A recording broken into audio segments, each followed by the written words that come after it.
the Donald Trump administration leaned on Romania to relax restrictions on Andrew Tate. Carefully constructed narratives from George Soros-funded operations. They are now on American soil. They landed this morning. For some reason, people are angry about that. We're about to find out who on the right really means the things they say and who's just pandering for the cameras.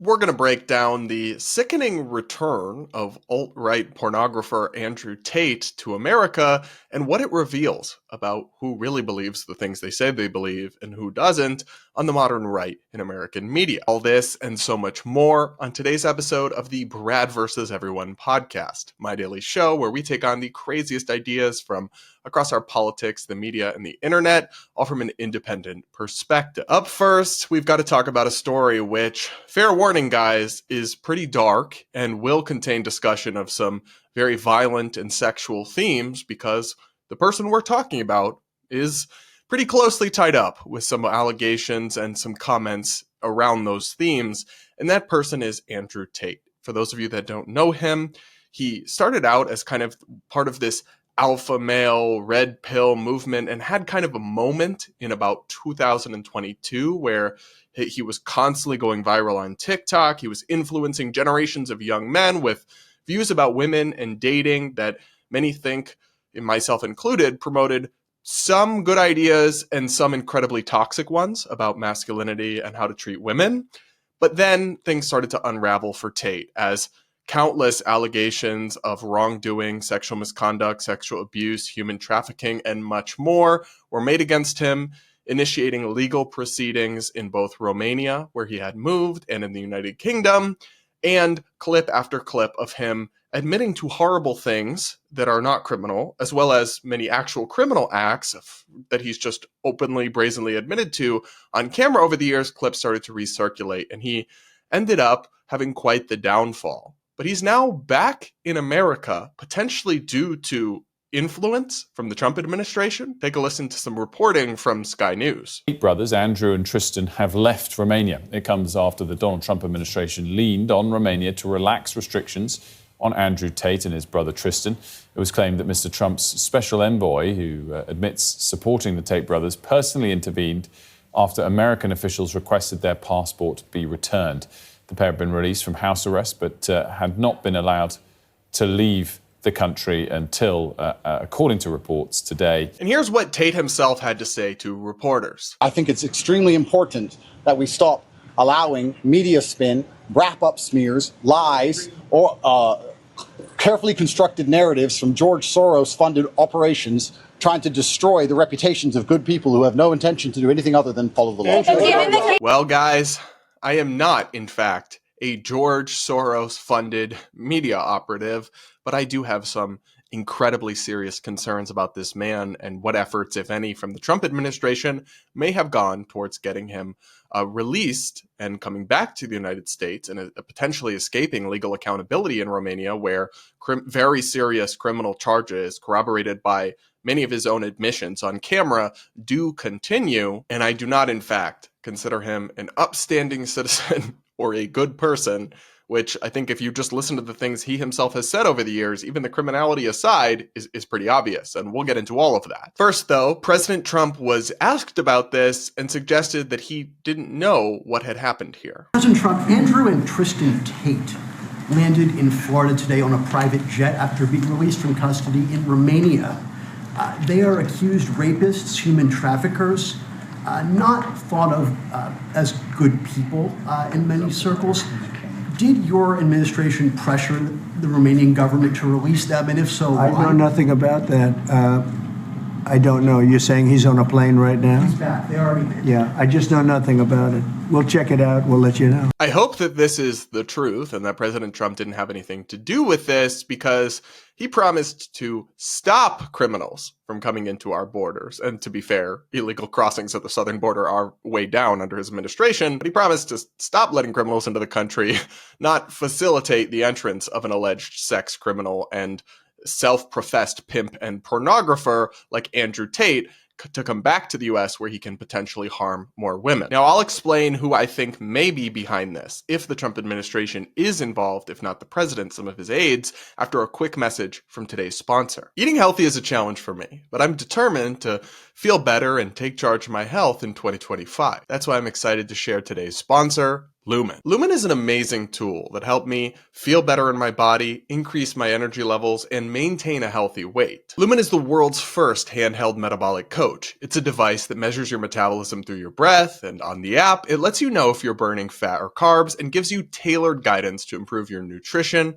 workouts, sleep, and even stress management. Then, Lumen gives you a personalized nutrition plan for that day based on your measurements. How cool is that? So if you want to take the next step in improving your health, go to lumen.me/Brad to get 20% off your Lumen. That is lumen.me/Brad, B-R-A-D, for 20% off your purchase. Thank you, Lumen, for sponsoring this episode. And now back to today's show. So if Trump is telling the truth and he doesn't personally have anything to do with this move, then that means that if the reporting is true, that high-level Trump administration officials were involved, then some people in his orbit are doing something that is out of step with what MAGA and family values and conservatism is supposed to be about: keeping people safe, keeping women safe, and supporting family values, not self-professed. Guys, just listen to him in his own words for a second before you think I'm just throwing shade at him by calling him a pimp or a pornographer or an abuser of women. He's on camera,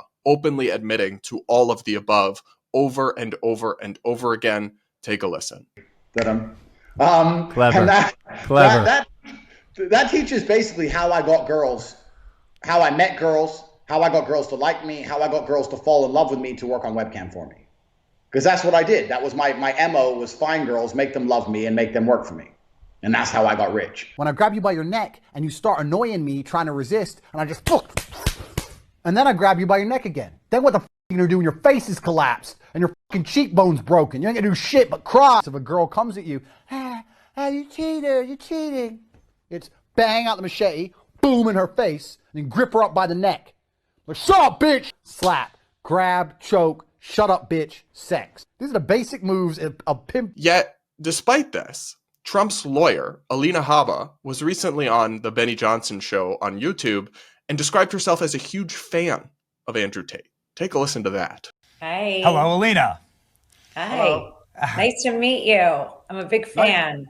Well, nice Big to meet fan. you. I'm a fan. You're the one saving Trump. You're doing more important work than me. America, not just Trump. And I agree with everything you just said.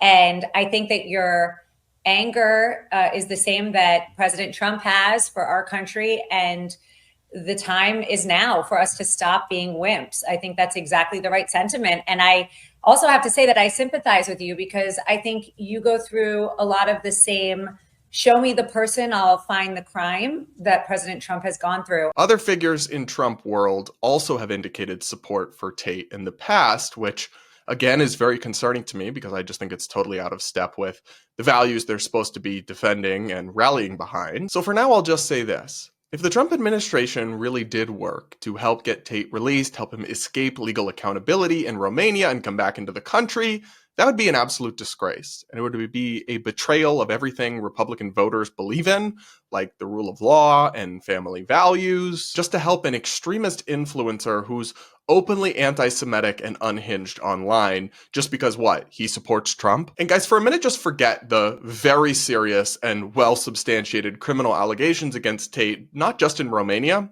but also in the United Kingdom, where there are warrants out for his arrest for sexual abuses towards women. And British women accusing him have voice notes and text messages of him confessing to enjoying strangling them and saying, quote, "I loved raping you."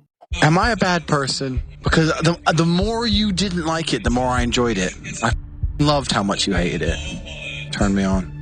Are you seriously so offended I strangled you a little bit? You didn't pass out. But he kind of kept saying, I own you, you belong to me, like threatening to kill me. Chill the out. Jesus Christ, I thought you were cool. So even if you believe that the Romanian criminal justice system is not fair, even if you believe some of the charges against him can't be proven or haven't been proven or aren't true, which, you know what? Maybe that's true. I don't know. Though I will say, Tate doesn't get a ton of sympathy for me about the flaws of the Romanian criminal justice system because, again, on tape, he bragged about moving to Romania specifically because he wanted to be able to access the government corruption there, and he wanted to have more of a lawless environment. That's what he himself said. People say, why do you live in Romania? And I explain my 5 reasons. One of them is the Me Too era. They go, oh, well, you're a rapist. I say, no, I'm not a rapist. But I like the idea of being able to just say, to do what I want. I like being free. And also, I like Eastern Europe as a whole because corruption is far more accessible. I find it offensive that a police officer in England will stop me for speeding and then refuse to take a bribe. I'd rather be in a society where if I'm in Prague and they stop me for speeding and they say, bro, you were speeding. Oh, here's $50. All right, cool. Bye. If corruption exists, which it does, let us all play. Every single system, all of them are corrupt. The judicial system's corrupt. The medical system is corrupt. The financial system's corrupt. It's all corrupt. It's all a matter of who you are. Now, in America, the game is limited to ultra billionaires who control the government, as you've said. In other countries, anyone with money and some basic social skills and some nice friends can play the game. If we're going to accept that every single system on the planet is corrupt, why would you live in a place where you cannot access to corruption? Does that make sense logically? Or would you rather live in a system where you can say, you know what, I'm important enough within said society that if the police stop me, I can give them $10 and walk off? I probably shouldn't say this on the internet, but I'm going to. Romania is completely corrupt from head to toe, right? I have a very, very extensive network in Romania. I like to make this very clear. I'm at the very top echelon of society. So then you don't get to cry victim if you're treated unfairly by a system that's corrupt when you move there because you wanted it to be corrupt. So honestly, I just think nobody with a moral compass, to set politics aside, should want this guy back in our country, escaping legal accountability for his alleged wrongdoing and potentially to harm American women once more. Yet some people on the right, I think perhaps most notably YouTube and podcast star Candace Owens, are cheering on this news and celebrating Tate coming back to America. And she's in the past interviewed him with softball interviews and commented on him very favorably, even though she's also extremely anti-pornography and against many of the things he's openly all about. She's still defending this and saying it's good for him to be back in our country and escaping what she views as trumped up charges in Romania, including making the factually false claim that the charges had been thrown out when they are in fact ongoing, with Tate potentially being required to return to Romania in a couple months as the criminal proceedings against him return. But here's some of what Candace Owens had to say. It looks like the Trump administration intervened because they are American citizens and they were just brought back to America. They are now on American soil. They landed this morning. And for some reason, people are angry about that because they don't like who Andrew and Tristan Tate are. They do not like their online personas. They don't like the way that they speak to women. And so they're happy to have these men be wrongfully convicted for something that they didn't do. I cannot understand this logic. Now, thankfully, many on the right actually have condemned Andrew Tate and are kind of showing us that they do believe the things they say about believing in family values and the rule of law and being anti-pornography and all of that. Most notably, Florida Governor Ron DeSantis said this about Tate. No, Florida is not a place where you're welcome with that type of conduct in the air. And I don't know how it came to this. We were not involved. We were not notified. I found out through the media that this was something that was happening. Similarly, conservative commentators like Ben Shapiro took a stand against him, and even the Babylon Bee had a hilarious headline. It is a parody headline, to be clear, where they wrote, "Conservatism saved as Muslim sex trafficker brought back to the U.S." The way I view this is pretty simple. It's just a basic moral test for politicians and media figures on the right, and for President Trump, who needs to decide, is he going to allow people in his administration to do this kind of thing in his name and get away with it, or is he going to hold them accountable for doing something like this that is just a political nightmare for him, if this is truly what happened. But it's a moral test not just for the Trump administration, but for the broader American right. If you actually stand for the values you say that you stand for, you can't defend an obviously immoral and evil man like Andrew Tate, let alone help him escape legal accountability for his alleged criminal acts. I think he should be extradited to the United Kingdom, where he faces outstanding arrest warrants, or forced to return to Romania when the criminal proceedings continue. If we see anything other than this, if you ask me, that's a pretty profound betrayal of Republican values and the things that people on the right are supposed to stand for from this administration. And the people who are twisting themselves in pretzels to carry water for such an evil person who, whether every single individual criminal allegation against him is true or not, has confessed to enough on video to just prove he is not worth expending an ounce of political capital to defend or to promote. They are showing you what they really care about, and that they are willing to pander and chase clicks, or are infected by a particular strain of contrarianism where they're actually deranged in the opposite direction, where they now think the establishment, whatever that means, is wrong about everything. And if anybody is disliked by the establishment, they must be good and I must defend them. That's just another form of brain rot, as always defending the establishment and the status quo. Anyway, these people, the Candace Owens of this world, for whatever reason, on this issue, are revealing themselves for who they are. And if you ask me, we should believe them. What do you guys think? What do you make of the charges against Tate? Do you believe that the Trump administration was involved in securing his release from Romania? Let me know in the comments, and do hit that like button, and make sure you're subscribed if you aren't yet. Now, before we get into our next topic, I want to read you guys an email I received from somebody who saw my commentary on the whole Free Luigi movement. This person, who of course signed the email anonymously, wrote, "You could not be more wrong, and now you are on record siding with the bourgeoisie. I truly hope every CEO has this happen to them. I pray every day that every single billionaire is wiped from the earth as painfully as possible. Millions of Americans wish for the death of billionaires daily. There is a reason these pieces of subhuman filth have to have protection. They are all dangerous animals that need to be put down. You are a pathetic bootlicker. The wealthy are all subhuman. Animals get what animals deserve. Are you human, or are you also a mindless beast?" So, the Luigi fans seem stable and normal. And aside from the vaguely threatening nature of this email, which I'm just simply not scared of these people, I think it should be a red flag whenever you hear people dehumanizing other people. That is always a scary path, because very, very, very few human beings are all evil or all good. Most people are shades of gray, and this kind of worldview where you're dehumanizing the people you disagree with and scapegoating them for all your problems and everything that's wrong with the world is a very dangerous one. And it can take you to a very dangerous place, as I think we've seen it do throughout history. So this person clearly needs mental health help, needs therapy badly, needs to touch grass. But even to the people who aren't this extreme, but are supporting this accused murderer and criminal, I think you really need to ask yourself if you have fallen into this trap of dehumanizing people, because it's always something we need to be on guard against. Up next, Vice President J.D. Vance just called out the woke Prime Minister of the United Kingdom to his face, and the Prime Minister did not take it well. This was a continuation after J.D. Vance's remarks criticizing Europe's basically fading away and collapsing free speech rights in many parts of Europe, especially Germany, the United Kingdom, others like it.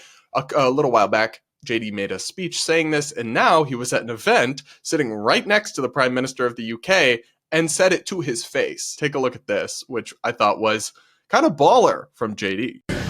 In his remarks at the Munich Security Conference, Vice President Vance condemned free speech violations in the UK, particularly. Could you respond? What is your message? I have an idea. We have the man right here. Come on. Let's go, JD. We're putting you on stage. Great. Yeah, look, I said what I said, which is that we do have, of course, a special relationship with our friends in the UK and also with some of our European allies. But we also know that there have been infringements on free speech that actually affect not just the British. Of course, what the British do in their own country is up to them, but also affect American technology companies and by extension American citizens. So that is something that we'll talk about today at lunch.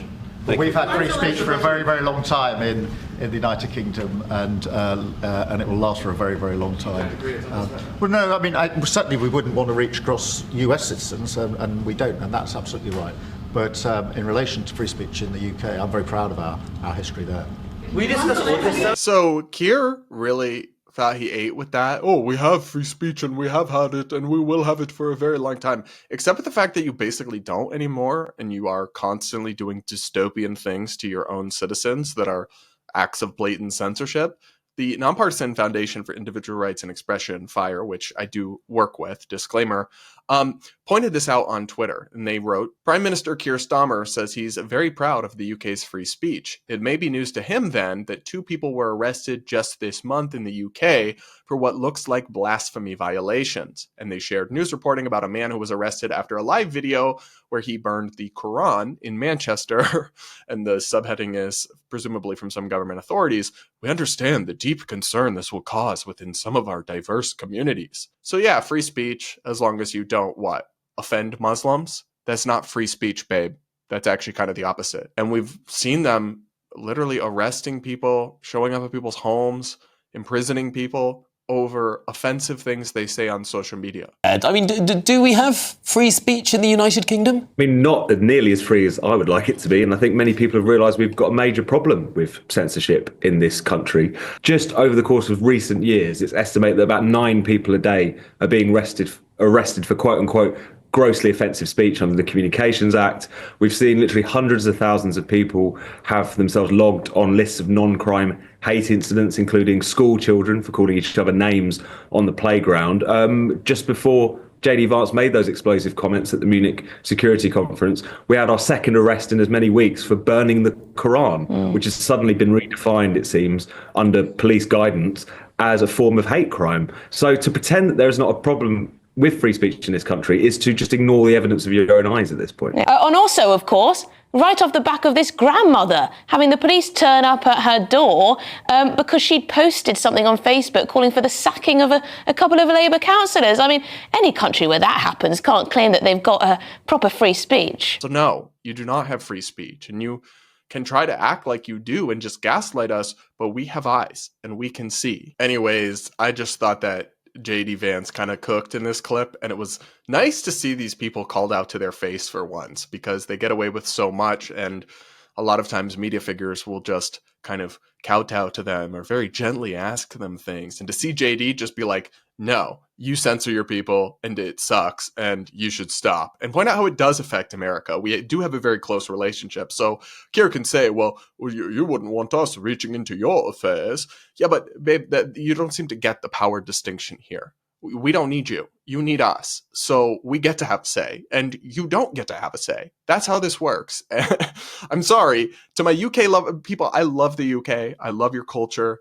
I think British people are amazing and have a great tradition and a history in so many ways. So it's no hate to y'all. It's just pointing out the reality and the facts. And Keir seems to need a little refresher on them because he's a little big for his britches, as I think you guys like to say, and he is gaslighting us. And we do not have to stand for that because your people might be forced to just accept your BS, but we are not. All right, now we're going to do a quick hits round of some crazy stories that I want to touch on briefly. Like up first, the Republican Party is trolling about Epstein. There's been a lot of talk about releasing the Epstein files, obviously referring to Jeffrey Epstein, the notorious criminal.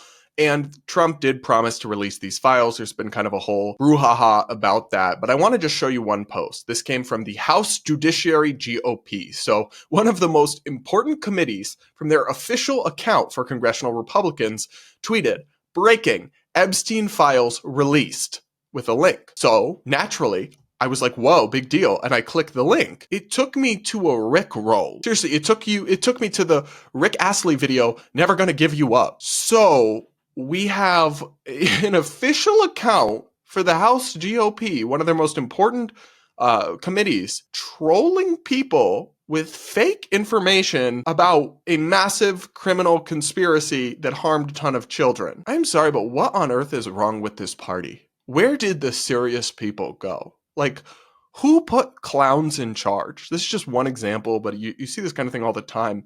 We are not sending our best to Congress and to staff these institutions. Like, surely it can't be that bleak in the job recruiting portals that we are resorting to people who somehow thought this was a good idea.